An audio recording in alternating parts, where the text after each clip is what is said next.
warahmatullahi wabarakatuh.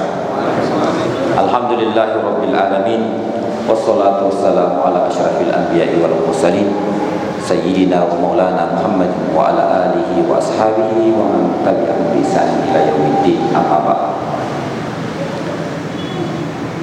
Ayyuhal hadirun wal mustami'un al-kiram, alhamdulillah kita menyambung pengajian kita pada malam ini, pada sore ini. Seperti kita ketahui bahwa pengajian sore itu kita mengisinya dengan kisah-kisah hikmah penyebutan binatang di dalam Al-Quran. Kalau kita melihat baik masa sekarang, dulu, dan juga yang disebutkan dalam Al-Quran, yang kebanyakan terjadi konflik itu adalah dalam lingkungan keluarga dekat, saudara, kakak adik, sepupu, di dalam lingkungan yang dekat, dan itu motifnya tidak pernah berubah, tentang harta, wanita, kekuasaan. Taruhlah tiga agama besar, Yahudi, Nasrani, dan Islam, dia berasal dari satu keluarga. Nabi Ibrahim alaihissalam melahirkan dua anak, yaitu Ismail dan Ishak. Ismail dilahirkan dari istri yang kedua Nabi Ibrahim yang bernama Hajar. Nabi Ishak dilahirkan dari ibu yang bernama Sarah. Hajar adalah dilahirkan awalnya adalah pembantu rumah tangga Nabi Ibrahim, karena melihat Nabi Ibrahim sudah tua. Sarah kasihan melihat suaminya yang kepengen punya keturunan, maka Sarah sendiri, istri yang pertama itu, mengusulkan agar memperistri saja Hajar. Lalu setelah itu lahirlah Ismail. Setelah lahir Ismail, yang dulunya Sarah sangat respect menjadi tidak suka, karena Nabi Ibrahim ya namanya punya anak semakin dekat, datang mendekat sama Hajar daripada dia. Dan itulah kemudian dalam sirah disebutkan dalam sejarah, dibawalah Hajar pergi bersama bayinya yang masih merah untuk tinggal di samping Ka'bah di Mekah. Pendek kata, jadi ibaratnya Ismail dan Ishak, yang keturunannya Ismail ini satu-satunya keturunan Nabi, yaitu dilahirkan kemudian Nabi Muhammad sallallahu alaihi wasallam. Kemudian keturunan Ishak melahirkan siapa? Yakub. Yakub adalah di dalam bahasa Ibrani adalah Israel. Dalam Yakub melahirkan 10 anak termasuk Nabi Yusuf dan Bunyamin. Siapa yang ingin membunuh Nabi Yusuf alaihissalam waktu kecil, yang disebutkan dalam surah Yusuf, adalah saudara-saudaranya. Itu dimasukkan dalam sumur, ya kan? Maka keturunan Yakub ini yang disebut dengan Israel, melahirkan Bani Israel, yang diturunkan di Bani Israel ada riwayat mengatakan 12.000. Jadi Bani Israel itu percaya ada Nabi terakhir berdasarkan informasi dari Injil, tetapi dia menunggu bahwa pasti dari keturunannya, tetapi ternyata bukan dari keturunannya, ternyata dari keturunan yang lain, Ismail, yang dianggapnya sebagai anak zina oleh mereka. Tentu saja mereka tidak menerima kebenaran itu. Jadi itu yang ingin saya sampaikan, bahwa konflik itu selalu sama dalam lingkungan dekat dan motif yang sama.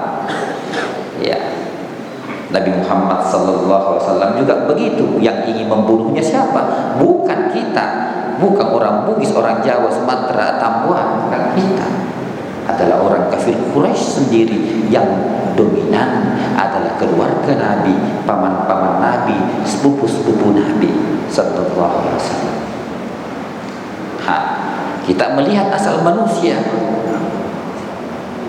Yang kita ingin bicarakan di sini adalah tentang binatang yang terlibat atau dilibatkan, bukan terlibat ya, berperan ketika terjadinya TKP, tempat kejadian peristiwa pembunuhan pertama umat manusia, yaitu Habil dan Qabil. Kapan itu? Yaitu adalah pembunuhan yang pertama itu adalah membunuh saudaranya. Apa motifnya? Motif perempuan juga, ya kan? Motif perempuan. Karena waktu itu Nabi Adam alaihissalam, karena manusia sangat terbatas, masih sedikit jumlah manusia, maka berlakulah undang-undang darurat terbatas, bahwa karena Nabi Adam melahirkan, Hawa melahirkan, setiap dia mengandung dia melahirkan pasangan atau kembar, satu perempuan, satu laki-laki. Allah memberikan aturan terbatas bahwa pernikahan anak itu pernikahan silang. Pasangannya dari kembar si A menikah dengan pasangan kembar si B, disilang. Kebetulan Qabil dan Habil kembarannya Habil. Ini karena juga beda, kita pisahkan mana Qabil, mana yang jahat, mana yang baik. Qabil dan Qabil, Habil dan Qabil. Habil pasangan perempuannya dalam kandungan jelek rupanya. Qabil pasangannya cantik sekali, cantik banget. Tetapi aturannya Qabil harus menikah dengan kembarannya si Habil yang jelek itu. Habil menikah dengan pasangannya Qabil yang cantik. Wah, keberatan Qabil keberatan. Tidak bisa, saya lebih berhak. Nabi Adam mengatakan, itu sudah ketetapan Tuhan. Qabil bilang, bukan ketetapan Tuhan, itu kotonji yang buat-buat. Tidak mau. Masa saya mau? Saya menikah pasangan saudara kembarnya Habil jelek. Ini saudara kembar saya yang cantik. Saya lebih berhak karena saya sama-sama dalam kandungan. Jadi tidak ada solusi. Solusinya adalah disuruh apa? Disuruh melakukan kurban. Istaghfirullah, kurban. Harus, kebetulan Habil adalah peternak kambing, sementara Qabil petani.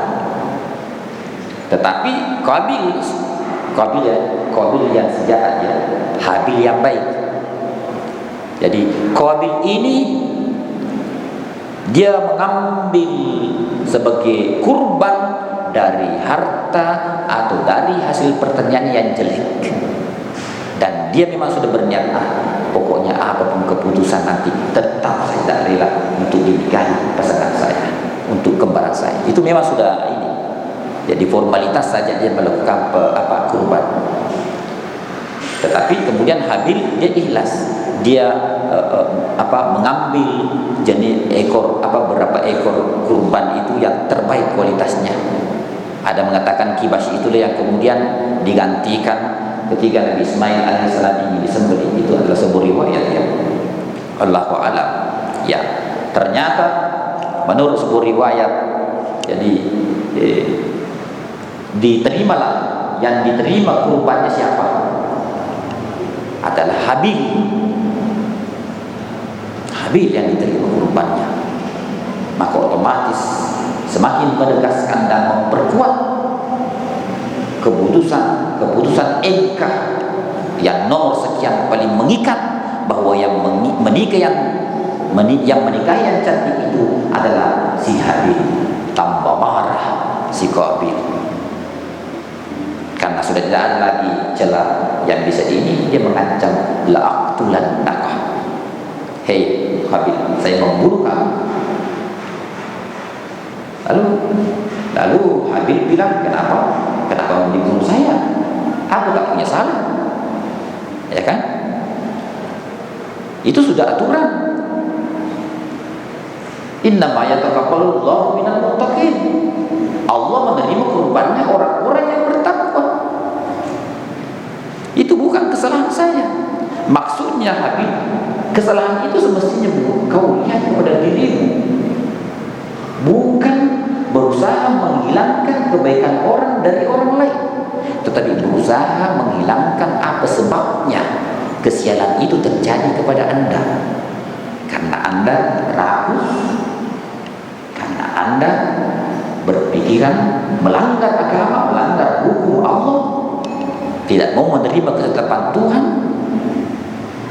Jadi bukan salah saya. Innama yataqabbalullahu minal muttaqin. Karena Allah menerima hasil dari orang-orang yang bersih hatinya. Jadi jangan salahkan saya, salahkan dirimu. La in basatta ilayya yadaka litaktulani, jika engkau mengulurkan tanganmu untuk membunuhku, ma ana bibasitin yadi ilaik, saya tidak mengulurkan tanganku, saya tidak akan melawan. Kenapa? Karena kalau saya melawan kamu, maka apa yang terjadi? Kalau ada orang saling memukul disebut dengan berantem, bertengkar. Tapi kalau ada orang dipukul saja, orang itu pasif, disebut apa? Penganiayaan. Kena undang-undang kan? Kena undang-undang. Tapi kalau Anda saling melawan, dua-duanya kena undang-undang.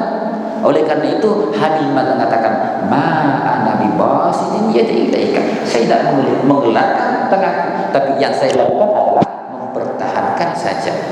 Karena tidak mungkin kalau ada sesuatu yang risiko, yang jelas-jelas kita lihat, kita bertahan, tidak boleh. Itu namanya bunuh diri. Itu ada orang melempar batu, jelas itu batu mengarah ke kita, bisa kita menghindar, masa kita mau begini? Itu namanya bodoh. Tidak apa-apa, biar mati dalam masjid. Tidak mati itu mati konyol. Bisa menghindar, padahal bisa dihindari.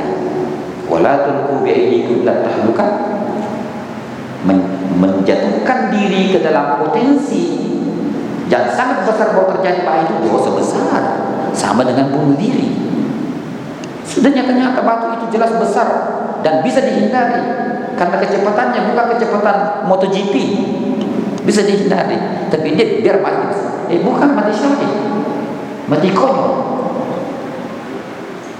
Jadi maksud ma'ana dibasitin yadi ilaika, saya tidak akan mengulurkan tangannya, tetapi dia mempertahankan diri. Itu ingin menarik supaya apa? Supaya jangan sampai Qabil ingin sadar masih ada naluri persaudaraannya. Apa kemudian terjadi? Faqatalahu fatawwa'at nafsuhu qatla akhihi. Nafsunya yang semakin mendorongnya, semakin memperkuatnya untuk membunuh. Sudah membludak, ibaratnya seperti yang kita bahas dulu, bukan saja seperti Ar-Ran, bukan Toba, tapi hatinya sudah terkunci, sudah keputusan mutlak untuk membunuh saudaranya, tidak bisa lagi mendengar nasihat, maka dia membunuh saudaranya. Hadirin hadirat yang dimuliakan Allah Subhanahu wa taala, pendek kata, ketika dia membunuh saudaranya, bingung mau diapain ini, belum ada pengalaman, belum ada.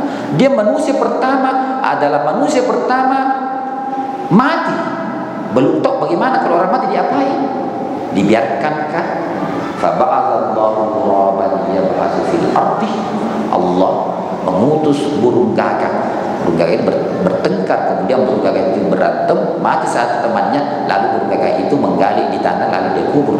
Maka dilihatlah di situ, liyuriyahu, burung gagak itu memperlihatkan kepada Qabil, sehingga Qabil kemudian bisa mengubur juga saudaranya yang dibunuh itu, yaitu Habil. Jadi ini menunjukkan, ya, ini menunjukkan bahwa segala sesuatu yang terjadi di dunia ini pada mulanya semua adalah percobaan, ya. Karena Habil belum tahu, ya. Mungkin waktu itu, andaikan contoh kita orang yang pertama di sini tidak ada orang lain, kira-kira apa? Jadi apa yang kita temukan sekarang ini, benda-benda itu ada melalui proses panjang. Penemuan-penemuan bagaimana orang-orang dulu. Oh, ini khusus untuk dimakan. Oh, ini racun. Oh, ini dan seterusnya dan seterusnya. Hadirin, hadirat, apa yang ingin kita petik dari kisah ini? Yaitu yang pertama, kebaikan itu tidak selalu berdasarkan keturunan. Nabi bisa melahirkan penjahat. Penjahat bisa melahirkan Nabi. Nabi Ibrahim alaihissalam bapaknya adalah penyembah berhala, bahkan tokoh berhala, ya kan? Nabi Nuh alaihissalam anaknya kafir. Nabi Nuh dan Nabi istrinya kafir. Siapa lagi? Fir'aun istrinya mukmin. Ya, semua ada dalam Al-Quran. Semua ada dalam Al-Quran. Nabi Adam, siapa bapaknya Qabil? Nabi Adam. Jadi hidayah itu bukan masalah keturunan, tapi siapa yang dikehendaki Allah Subhanahu wa taala. Dan kita semua secara potensi kita berhak dan bisa mencapai derajat waliullah, tergantung dari kesiapan dan usaha yang kita lakukan. Kalau ingin naik ke derajat tinggi, jangan sholat 5 waktu saja, tambah banyak-banyak. Elo ande cejo, itu bahasa Prancis itu. Maaf, itu bahasa Bugis. Mau makan tidak mau bekerja, tidak boleh, harus berusaha dan bekerja keras. Ya, hadirin hadirat yang dimuliakan oleh Allah Subhanahu wa taala, Qabil dan Habil hanya nama, tetapi sifat bisa terjadi pada siapapun dan kapanpun, termasuk di antara kita di sini. Maka yang perlu diajukan pertanyaan di sini, siapakah kita? Apakah kita termasuk sampulnya Qabil atau Habil? Qabil adalah sampel orang yang sombong, angkuh, rakus, arogan, dan tidak tahu diri. Kemudian Habil adalah sampel orang mukmin, muttaqin, kalem, diam, dermawan, santun, dan sopan. Wassalamualaikum warahmatullahi wabarakatuh.